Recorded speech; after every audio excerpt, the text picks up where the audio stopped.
마음이 착잡하고 우울할 때 이 제목으로 말씀을 나누고자 합니다. 최근에 많은 대기업, 중소기업들이 도산하고 퇴출되었습니다. 그 결과로 또다시 직장을 잃은 많은 실업자들이 길거리에 쏟아져 나오게 되었습니다.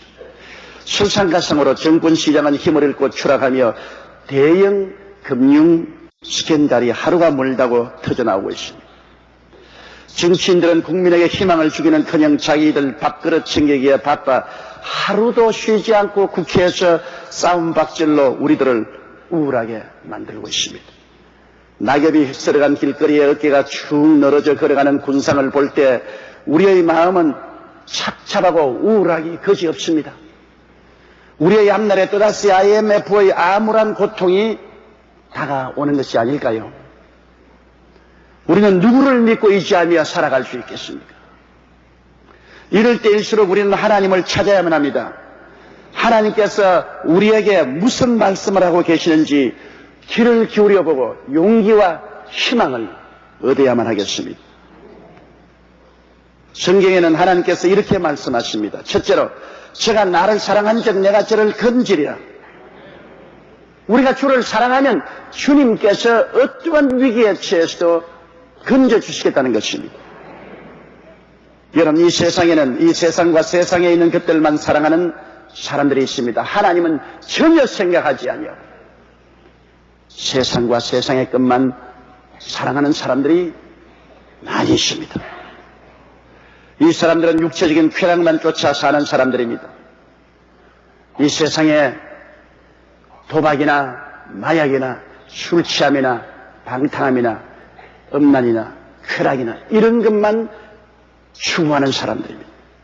또 세상의 지위, 명예, 자랑, 허세를 따라 사는 사람입니다. 세상의 풍속을 따라 의시되며 사는 것, 그것이 삶의 전부인 사람들도 있습니다. 혹은 권력과 부영화를 얻기 위하여 수단과 방법을 가리지 않으며 온갖 무리를 일으키는 사람들이 있습니다. 그러나 그들의 영혼은 완전히 망가지고 죽은 사람들입니다. 철저히 영혼은 죽었습니다. 이러한 사람들은 육체의 장막집이 무너지면 그 죽은 영혼은 급전직하러 지옥으로 떨어질 사람들인 것입니다. 요한일서 2장 15절로 16절에 이 세상이나 세상에 있는 것들을 사랑치 말라. 누구든지 세상을 사랑하면 아버지의 사랑이 그 속에 있지 아니하니 이는 세상에 있는 모든 것이 육신의 정욕과 안목의 정욕과 이생의 자랑이니 다 아버지께로 쫓아온 것이 아니요 세상으로 쫓아온 것이라고 말씀을 하고 있습니다. 또 다른 부류의 사람은 이 세상을 하나님보다 더 사랑하는 사람입니다.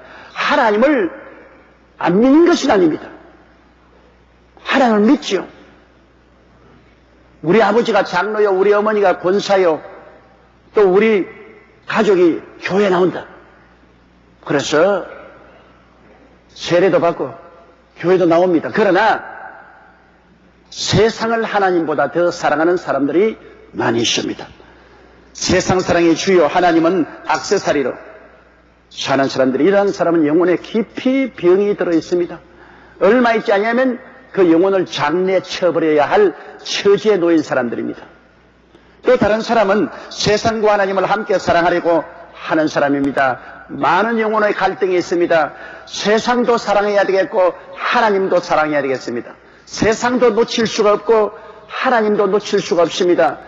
그래서 교회 와서는 회개하고 참여하면서 또 밖에 나가서는 세상을 따라가고 세상과 타협하고 세상과 손을 잡고 사는 사람들인 것입니다. 이러한 사람들은 서서히 영혼이 망가져가는 사람들인 것입니다. 자기도 모르는 사이에 마음에 피를 흘리고 그 영혼은 점점 망가져가는 사람들인 것입니다. 그러나 이 세상에서 참으로 하나님을 사랑하는 사람이 있습니다. 하나님을 사랑하고 섬기기 위해서 사는 사람들이 있습니다. 마태복음 22장 37절로 38절에 예수께서 가라사대 내 마음을 다하고 목숨을 다하고 뜻을 다하여 주 너희 하나님을 사랑하였으니 이것이 크고 첫째된 계명이라고 했습니다. 이러한 사람들은 세상 안에 살되 세상이 가슴 안에 들어오지 않은 사람인 것입니다. 마치 오리가 물 위에 헤엄치고 다니면서 물에서 살지만은 물이 그 깃털에 들어오지 않습니다. 왜냐하면 항상 깃털에 입으로써 기름을 발라놓기 때문에 물이 깃털에 붙으면 굴러 떨어집니다. 하나님을 사랑하고 예수님을 가슴에 모시고 성령의 기름 부음을 받아 사는 사람은 세상 안에 살되 세상이 가슴 안에 들어오지 않은 사람인 것입니다. 마태복음 6장 33절에 너희는 먼저 그의 나라와 그의 의를 구하라. 그리하면 이 모든 것을 너희에게 도와주리라. 이러한 사람은 이 세상에 먼저 할 것, 나중 할 것을 분명히 알고 선택하며 살아가는 사람인 것입니다. 하나님을 사랑하고 섬기기 위해 사는 사람은 하나님께 예배드리며 말씀 공부와 기도를 기뻐합니다. 그리고 이런 사람들은 물질과 시간을 들여 하나님을 섬기며 세상살이에서 언제나 선택을 합니다. 먼저 할 것 먼저 하고 나중 할 것 나중 하는 선택을 할 줄 아는 사람입니다. 이러한 사람은 언제나 어디 가나 그 나라와 그 일을 먼저 구하는 사람인 것입니다. 또 이러한 사람은 하나님을 늘 자랑하는 사람입니다. 이러한 사람은 어떤 환경에 처하든지 하나님을 자랑하고 그리스도를 전도하는 사람입니다. 하나님께서 말씀하기를 이러한 사람은 나를 사랑하는 사람이라고 말하십니다. 주님께서는 말씀하기를 나를 사랑하는 사람을 내가 건지겠다고 말하십니다. 우리에게 위기는 늘 다가옵니다. 그러나 주를 사랑하면 주님이 건지겠다 했습니다. 사드락과 메삭과 아벳느고는 비록 바벨론의 포로로 잡혀가서 볼모가 되어서 바벨론의 학교에서 공부하고 관리가 되었으나 느부갓네살 왕이 우상에 절하라고 할 때 단호하게 거부했습니다. 그들은 마음을 다하고 뜻을 다하고 정성을 다하고 목숨을 다하여 하나님을 섬기고 사랑하는 사람이었습니다. 바벨론에서 살되 바벨론과 타협하지 아니하고 그들은 하나님을 먼저 섬겼습니다. 그 결과로 느부갓네살의 진노를 사서 잡혀 불풀무 속에 던져졌으나 하나님은 그 아들 예수님을 보내시사 그들을 불풀무에서 건져내셨습니다. 불이 맹렬히 타도 그들의 옷도 머리카락 하나도 상하지 않았었습니다. 제가 나를 사랑한 적 내가 저를 건지리라. 다니엘도 마찬가지입니다. 다니엘은 파사 왕국에서 살며 파사 왕국의 높은 관리였습니다만 그러나 먼저 할 것 먼저 하고 나중 할 것 나중 할 것을 아는 하나님을 사랑하는 사람이었습니다. 한 달 동안 파사의 다리오 왕 이외에는 아무도 섬기지 못하게 왕의 혁명이 내렸음을 알고도 그는 왕의 왕궁에서 왕을 섬기는 총리 중에 한 사람임에도 불구하고 집에 돌아가서 예루살렘으로 문을 열어놓고 하루에 3번씩 하늘의 하나님께 감사의 기도를 드렸습니다. 그 결과로 그는 잡혀서 사자굴에 던졌으나 하나님이 그 사자를 보내시사 사자굴에서 그를 지켜서 건져내 주었습니다. 제가 나를 사랑한 적 내가 저를 건지려고 하신 주의 말씀을 이루신 것입니다. 우리에게 아무리 경제적인 위기가 다가오고 생활의 공공함이 다가온다 할지라도 우리가 하나님을 사랑하고 그 나라와 그 일을 먼저 구하면 이 모든 것은 너에게 도와주겠다는 하나님의 약속은 어제 나오더니나 영원토록 동일하신 것입니다. 그렇기 때문에 어려움을 당할수록 우리는 하나님께 가차해야 해야 되는 것입니다. 우리는 하나님을 사랑하고 하나님을 섬겨야 되는 것입니다. 그럴 때 하나님의 약속의 말씀은 그대로 이루어지는 것입니다. 제가 나를 사랑한 적 내가 저를 건지리라. 여러분 오늘 이 시점에 우리는 이 말씀을 마음속에 깊이 음미하고 이 말씀을 위로의 근본으로 삼아야 될 것입니다. 둘째로 성경에는 제가 내 이름을 안 적 내가 저를 높이라고 말한 것입니다. 하나님의 이름을 안다는 것 얼마나 놀라운 일입니까? 오늘 세상 사람들은 거의 하나님 아버지와 예수 그리스도의 이름을 알지 않습니다. 들었기는 들었지만은 안다는 것은 그 이름을 경배하는 것을 말하는 것입니다. 하나님의 이름을 아는 사람은 하나님의 이름을 경배합니다. 하나님의 이름에 머리를 숙이고 예배를 드리는 사람이 하나님의 이름을 아는 사람인 것입니다. 이러한 사람은 주일에 예배 드려 오는 성도들인 것입니다. 여러분 하나님의 이름을 알기 때문에 교회에 왔습니다. 지금 그냥 교회 온 것 아니에요. 하나님 아버지와 예수 그리스도 이름을 안 적 하나님 아버지와 예수 그리스도를 섬기기 위해서 교회에 나왔었으니 여러분들이야말로 하나님의 이름을 아는 사람들인 것입니다. 하나님의 이름을 아는 사람은 직장 예배나 가정 예배를 드리는 성도들인 것입니다. 직장이나 가정에서 하나님의 이름을 경배합니다. 왜? 하나님의 이름을 알기 때문인 것입니다. 또 그런 하나님의 이름을 알기 때문에 하나님의 이름을 늘 찬미하고 찬양하는 일을 하는 것입니다. 쉬지 않고 하나님의 이름에 감사와 찬양의 예배를 드리는 사람들인 것입니다. 그리고 하나님의 이름을 알면 하나님의 말씀을 순종하고 계명을 지키게 됩니다. 그 이름을 영화롭게 하기 위해서 그 이름으로 우리에게 주신 계명과 말씀을 순종하고 지키는 것은 마땅한 일입니다. 하나님께서 이러한 사람들을 높이시겠다고 약속한 것입니다. 신명기 28장 1절에 내가 내 하나님 야훼의 말씀을 삼가 듣고 내가 오늘날 내게 명하는 그 모든 명령을 지켜 행하면 내 하나님 야훼께서 너를 세계 모든 민족 위에 뛰어나게 하실 것이라고 했습니다. 성경에 보면 고넬료는 이방인이지만은 그 온 가족과 더불어 하나님의 이름을 알고 하나님의 이름을 경배하고 예배하며 하나님 이름으로 많은 구제 활동을 했습니다. 그러니까 하나님께서 천사를 보내서 고넬료에게 말씀하기를 내 하나님께 대한 기도와 구제가 하나님의 마음에 기억한 바 되었으므로 사람을 보내서 요바에 있는 베드로를 청하라. 그래서 베드로를 청하니까 베드로가 와서 그들에게 말씀을 전가하여 예수 믿고 구원받고 성령 받게 해서 하나님의 자녀로서의 높은 위치를 얻도록 해주신 것입니다.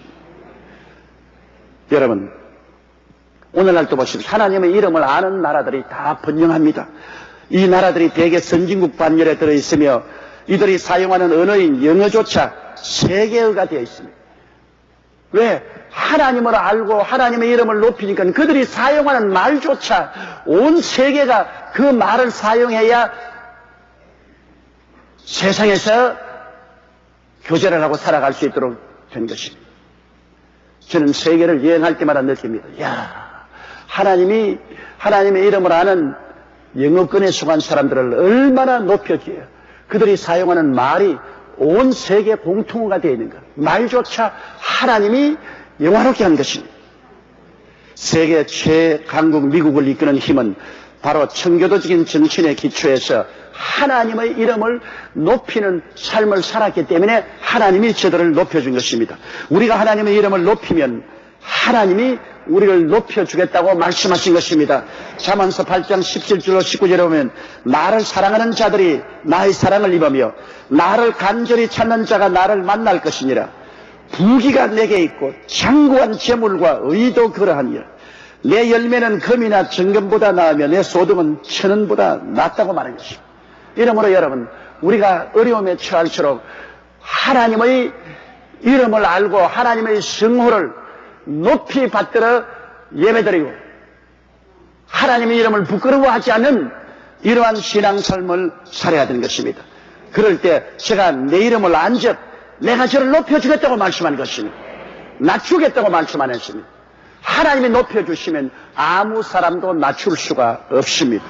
그러므로 우리는 이 어려운 위기에 처할 때마다 야훼의 이름을 생각하고 야훼의 이름 앞에 모이며 야훼의 이름을 찬양하기를 그치지 말아야 될 것입니다. 셋째로 제가 내게 간구하리니 내가 응답하리라고 말씀하셨습니다. 우리가 어려움에 처할 때마다 우리 하나님 앞에 간절한 기도를 드릴 줄 알아야 됩니다. 일반적인 기도는 하나님과 교통하는 것으로 영혼의 생기를 줍니다. 우리가 일반적으로 모여서 합심해서 기도하고 또 대표 기도하고 우리가 아침에 새벽에 나와서 새벽 기도를 드리고 이러한 일반적인 기도는 하나님과 교통하는 것으로 이 교통을 통해서 우리 영혼이 하나님의 은총을 얻고 생기를 얻게 되는 것입니다. 그러나 특별 기도, 즉 간구의 기도가 우리의 운명을 변화시키는 하나님의 손길을 움직일 수가 있는 것입니다. 그러면 우리는 매일 일반적인 기도를 하지만은 우리에게 어떤 특별한 기회에 도움이 필요할 때는 특별 기도를 할 줄 알아야 되는 것입니다. 예레미야서 29장 11절로 13절에 나 야훼가 말하노라. 너희를 향한 나의 생각은 내가 하나니 재앙이 아니라 곧 평안이요 너희 장래에 소망을 주려 하는 생각이라. 너희는 내게 부르짖으며 와서 내게 기도하면 내가 너희를 들을 것이요 너희가 전심으로 나를 찾고 찾으면 나를 만나리라. 이것은 특별 기도입니다. 하나님께 나와서 전심으로 마음을 다하여 주님께 외치고 부르짖는 것입니다. 이와 같은 특별한 기도는 하나님의 손길을 움직이는 것입니다.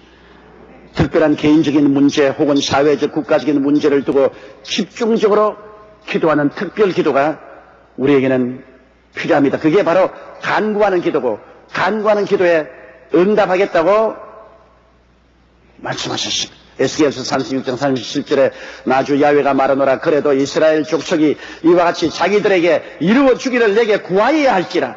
내가 그들의 사람 수로 양떼같이 많아지게 하리라. 구해야 돼요. 의의가 없는 것은 구하지 아니하리라고 말했어요. 최근에 우리 한국의 경제적인 어려움이 당하니까 교회 여러 단체에서 모여서 국가와 민족을 위하여 일심으로 기도하는 운동을 전개하고 있는 것입니다. 다른 것 제껴놓고 오직 한 가지 목표를 가지고 전심으로 하나님을 찾고 부르짖는 기도가 간구하는 기도인 것입니다. 누가복음 18장에 보면 불의한 재판관에 선 과부의 기도가 있습니다. 과부는 불의한 재판관에 와서 내 원수에 대한 원한을 갚아 주소서 간구하는데, 이 불의한 재판관은 하나님을 두려워하지 않고 사람을 무시하는 분이기 때문에 이 과부를 사람으로 취급하지 않습니다. 그러나 이 과부는 오직 한 가지 목적, 내 원수에 대한 원한을 갚아 주소서, 이 마음으로 마음을 다해서 일심으로 간절히 부르짖었습니다. 그는 낙심하지 아니하고 아침, 점심, 저녁 때 계속해서 이 불의한 재판관을 따라다니면서 내 원수에 대한 원한을 갚아달라고 부르짖었습니다. 그러니까 나중에 불의한 재판관이 이 여자가 자주 와서 나를 괴롭히므로 내가 그 원한을 풀어주겠다고 말씀했습니다. 우리 주님께서는 말씀하시기를 내가 너에게 이르노니 속히 그 원한을 풀어주시리라. 그러나 인자가 올 때 세상에서 믿음을 부여느냐 하시니, 우리가 하나님께 나와서 밤낮 부르짖으면 하나님께서 우리의 원한을 풀어주시겠다고 약속하셨습니다. 이러므로 여러분, 이 어려운 때는 우리의 개인, 가정, 생활, 자녀, 사업을 위해서 특별 기도를 드려야 될 때인 것입니다. 그냥 보통 교제의 기도가 아니라 간구의 기도 말입니다.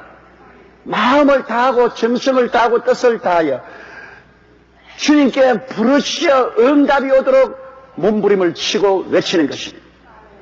그래서 모든 마귀의 진을 회파하고 하나님의 손길이 나타나고 주의 사자가 임하여 문제의 해답을 주실 것입니다. 넷째로, 저희 환난 때 내가 저와 함께하여 저를 건지고 영화롭게 하라고 말씀하셨습니다. 환난은 우리를 죽이는 독이 될 수도 있고 우리를 살리는 보약이 될 수도 있습니다.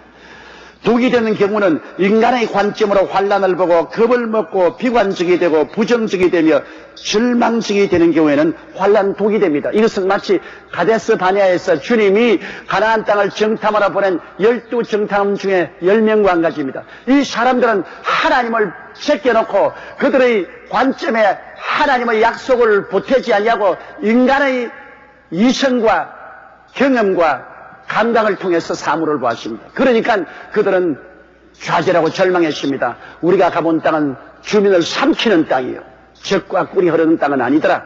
그곳에 사는 주민들은 네피림의 후손 아낙자손 대장부라.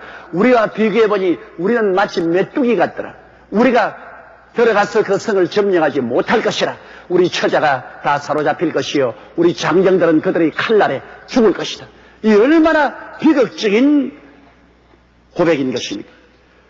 이 사람들은 가나안 땅에 들어간다는 이 어려운 환난이 그들에게 독이 되었습니다. 왜? 그들은 질에 겁을 먹고 비관하고 부정적이고 절망적인 상황을 당했던 것입니다. 그러므로 그들은 다 죽고 그들의 말을 듣는 사람들도 광야에서 방황하다가 소멸되고 말았습니다. 그러나 이 환난이 보약이 되는 경우가 있습니다. 하나님을 바라보고 의지하며 기도하고 참고 긍정적이고 낙관적이며 소망적이 되는 것입니다. 모든 상황을 바라볼 때 내 혼자 보지 않고 하나님이 같이 계신 것을 알아야 되는 것입니다. 아무리 광야 같은 인생에 처해도 광야만 보지 말고 광야 가운데 계신 예수님을 볼 줄 알아야 되는 것입니다. 주님 말씀하기를 볼지어다 세상 끝날까지 내가 항상 너희와 같이 하겠다고 말씀하셨습니다. 너희 두세 사람 내 이름으로 모인 곳에 나도 너희 가운데 있겠다고 말씀하셨습니다.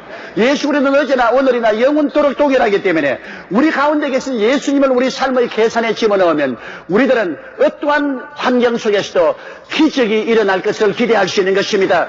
그러므로 모든 상황을 낙관적으로 바라보고 소망차게 바라보고 믿음을 가지고 긍정적이고 적극적인 태도를 취할 수 있습니다. 그렇게 하면 환난은 변하여 보약이 될 수가 있는 것입니다. 야고보서 1장 12절에 시험을 참는 자는 복이 있도다. 이것이 옳다 인정하심을 받은 후에 주께서 자기를 사랑하는 자들에게 약속하신 생명의 면류관을 얻을 것임이라고 말씀한 것입니다.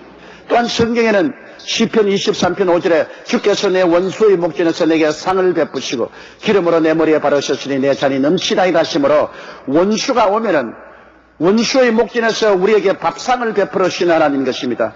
원수 즉 환난을 주님께서 우리에게 밥으로 만들어 주겠다는 것입니다. 원수가 오면 밥상도 차리시고 원수를 요리해서 우리에게 밥으로 만들어 주겠다고 말한 것입니다. 그렇기 때문에 오늘날 우리에게 다가오는 이 경제적인 위기는 원수입니다. 이 원수가 올 때 우리가 하나님을 의지하고 하나님을 바라보고 낙관적이고 소망적이고 긍정적이고 적극적인 태도로서 우리가 믿음을 가지고 나가면 하나님께서 이 때를 오히려 우리에게 진수성찬을 차려서 잔치를 베푸는 때로 만들어 주신다는 것입니다. 이 어려울 때 우리가 무사히 구조조정을 마치고 다시 우리 국민이 강길에서 일어날 수 있으면 하나님은 이 시기를 잔치상을 베푸는 시기로 만들어주는 것입니다. 환난 때문에 오히려 주님이 우리에게 기름을 부어서 잔이 넘치는 영화로운 삶을 줄 수가 있는 것입니다. 그러므로 환난은 우리에게 독이 될 수도 있고 우리에게 보약이 될 수도 있는 것입니다. 우리가 환난을 당할 때 비관하고 절망하고 부정적이고 불안과 공포로 꽉 떨어차면 환난은 우리를 죽이는 독이 됩니다. 그러나 같은 환난을 우리가 하나님을 의지하고 낙관적이고 소망적이며 믿음을 가지고 긍정적이고 적극적으로 대하면 오히려 이 환난은 우리에게 보약이 되어서 우리에게 큰 축복의 기회가 되는 것입니다. 그렇기 때문에 오늘 우리 한국에 다가오는 이 여러 가지 시험과 환난을 우리는 국민적으로 비관적으로 생각하지 말고 낙관적으로 생각하고 소망을 가지고 믿음을 가지고 긍정적이고 적극적으로 대처해 나가야만 되는 것입니다. 그러면 이 환난은 우리에게 오히려 위대한 승리가 되고 더 큰 축복으로 나아가는 단계가 될 것입니다. 다섯째로 성경은 내가 장수함으로 저를 만족케 하며 나의 구원으로 보이려 하시도다. 우리 주님은 우리가 장수하기를 원하십니다. 그렇기 때문에 여기 내가 장수함으로 저를 만족케 하며 나의 구원으로 보이게 되는데 우리가 다 아는 장수의 비결은 간단합니다. 질서 있고 절제하며 깨끗한 삶을 살면 장수하게 되어 있지요. 사람들이 무질서하게 살고 음란하고 방탕하고 술 취하고 절제 없이 식생활과 사생활을 하면은 쇠도 견뎌하지 못하는데 사람의 육체가 부패하고 파멸되지 않겠습니까? 질서 있고 절제하며 깨끗한 삶을 살고 스트레스를 조절할 줄 아는 삶을 살면 건강을 얻을 수 있죠. 오늘날 우리의 병의 70, 80%는 스트레스에서 온다 그러는데 우리가 스트레스를 어떻게 해소합니까? 스트레스 해소하는 길은 우리 하나님께 나와서 하나님께 우리 모든 짐을 맡기고 예배하고 찬미하면 마음에 수고하고 무거운 짐이 없어지지 않습니까? 수고하고 무거운 짐진 자들은 다 내게로 오라. 내가 너희를 쉬게 하리라. 우리가 참으로 스트레스를 없앨 수 있는 길은 하나님께 나와서 예배하고 기도드리고 하나님께 짐을 맡기는 그 길밖에 없는 것입니다. 그것이 가장 우리의 스트레스를 잘 해결하는 길이지요. 그리고 마음의 기쁨과 평안을 갖는 것이 우리에게 장수하는 비결이 아닙니까? 성경에 보면 잠언서 14장 30절에 마음의 화평은 육신의 생명이나 시기는 뼈의 썩음이라 했습니다. 마음의 화평이 있으면 육신의 생명이 넘치나 마음에 시기하고 분노하고 질투하고 염려하고 근심하면 뼈가 썩는다. 그 성경에는 마음의 기쁨은 양약이라도 마음의 근심은 뼈로 썩게 하느니라고 말했습니다. 마음의 기쁨이 오면 온몸에 약공장이 가동해서 모든 것을 치료하는 양약으로 가져가는 거예요. 그럼 그 기쁨을 어디에 있습니까? 너희는 주 안에서 기뻐하라. 다시 말하니 기뻐하라 했는데 주님의 앞에는 기쁨이 충만하고 그 우편에는 즐거움이 넘친다고 말한 것입니다. 우리 주 예수께 나와서 그리스도를 중심으로 모시고 섬길 때 우리 마음속에 성령의 기쁨을 부어주시는 것입니다. 그러므로 예수 안에서 우리는 평화를 얻고 기쁨을 얻으니 육신의 생명이 넘치고 치료가 넘침으로 장수할 수밖에 없죠. 그리고 우리의 삶 속에 언제나 우리는 긍정적인 플러스 발상을 하고 살아야 됩니다. 마이너스를 보지 말고 플러스를 봐야 돼요. 모든 일이 합동하여 선을 이룬다고 생각해야지. 모든 일이 합동하여 악을 이룬다고 생각하면 우리는 정신적으로 파탄에 이르게 되는 것입니다. 그리고는 우리 하나님의 치료를 늘 의지하면서 삽니다. 하나님이 치료의 약속을 했기 때문에 하나님은 우리를 치료하는 야훼십니다. 아버지 앞에 늘 기도하고 예배하며 하나님의 치료가 넘치게 해달라고 기도하면 병들기 전에 늘 치료가 가득하면 병 안 들고 사는 게 좋지 않습니까?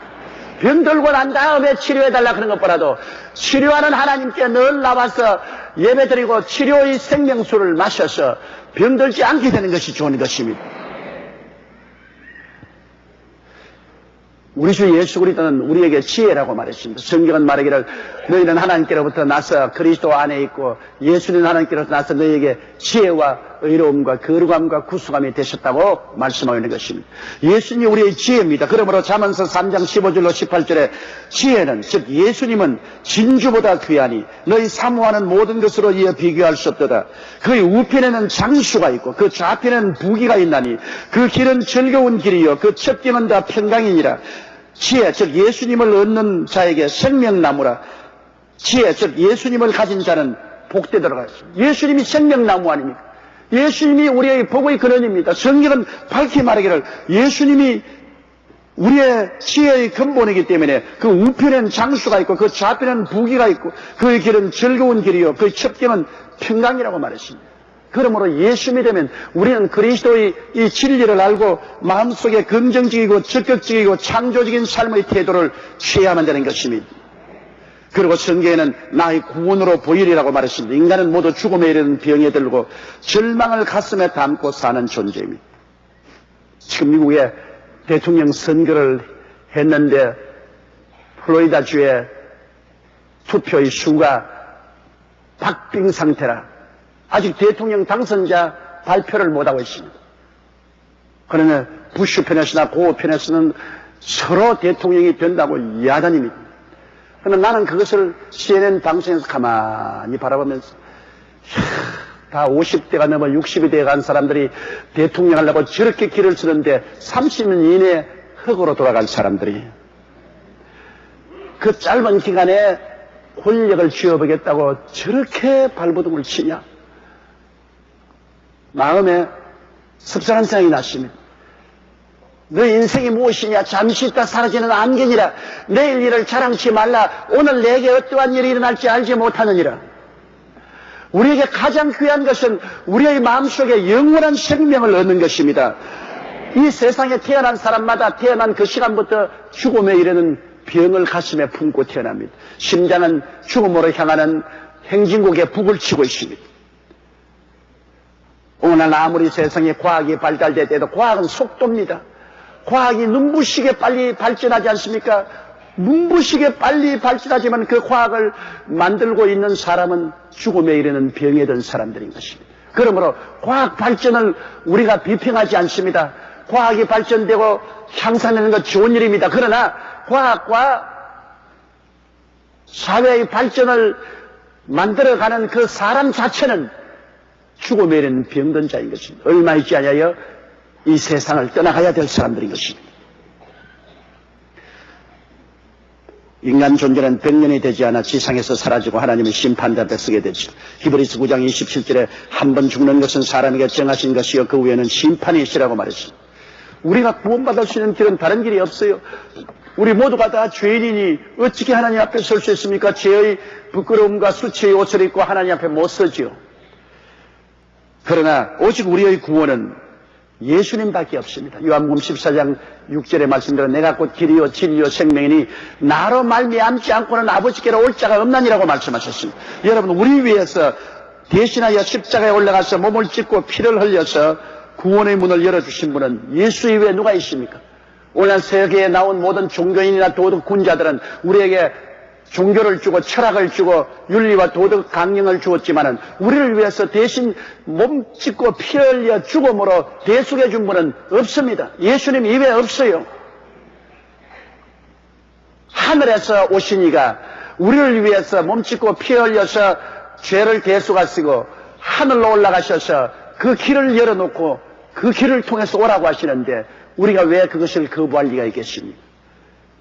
우리가 주 예수 그리스도를 구주로 모시고 하나님을 섬기면 장수할 뿐 아니라 영원한 구원에 이르게 되는 것입니다.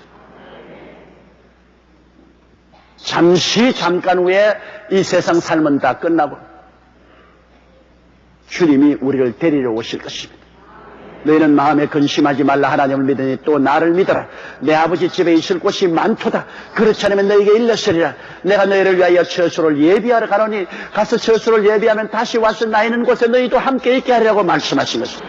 우리는 이 땅에서 서로 헤어져서 앞서거니 뒤서거니 가지만은 나중에는 한 곳으로 다 모이게 되는 것입니다. 주님 앞에 우리가 모이게 되는 것입니다. 이 소망이 있기 때문에 우리는 마음에 담대할 수가 있는 것입니다. 우리의 환경이 어수선하고 삶이 우울하고 착잡할 때 우리를 붙잡아 줄 수 있는 힘은 하나님의 말씀밖에 없습니다. 여러분, 시편 91편 14절로 16절의 말씀은 이 일을 하고도 남음이 있기 때문에 오늘날 우리는 이 말씀을 읽고 또 읽고 묵상하고 마음에 외워서 힘의 근원을 삼아야 됩니다. 하나님이 가라사대 제가 나를 사랑한 적 내가 저를 건지리라. 제가 내 이름을 안 적 내가 저를 높이리라. 제가 내게 간구하리니 내가 응답하리라. 저희 환난 때 내가 저와 함께하여 저를 건지고 영화롭게 하리라. 내가 장수함으로 저를 만족케 하며 나의 구원으로 보이리라 하시도다. 다 같이 고개 숙여 기도드리겠습니다. 전능하시고 거룩하신 아버지 하나님, 우리의 삶이 어둡고 캄캄하며 암울할 때 우리는 하나님의 말씀을 찾아갈 수밖에 없습니다. 하나님의 말씀은 내 발의 등이 되시고 내 길의 빛이 되십니다. 하나님의 말씀만이 저 하늘이 무너지고 이 땅이 꺼져도 1.1핵도 변하지 않습니다. 우리 아버지, 이 세상은 혼돈하고 불확실성이 꽉 들어차 있고 우리의 발걸음마다 지뢰밭을 지나가던 것 같습니다. 그러나 이 가운데서 평안을 가지고 살아갈 수 있는 길은 하나님 말씀대로 따라 사는 길밖에 없습니다. 우리 아버지, 오늘 이 시간에 우리가 하나님의 주신 말씀을 받았으니 이 말씀을 따라서 살게 도와주시옵시고 이 말씀을 따라 하나님의 능력을 힘입어 우리는 인생을 승리로 살게 도와주옵소서. 예수님 이름으로 기도드립니다. 아멘.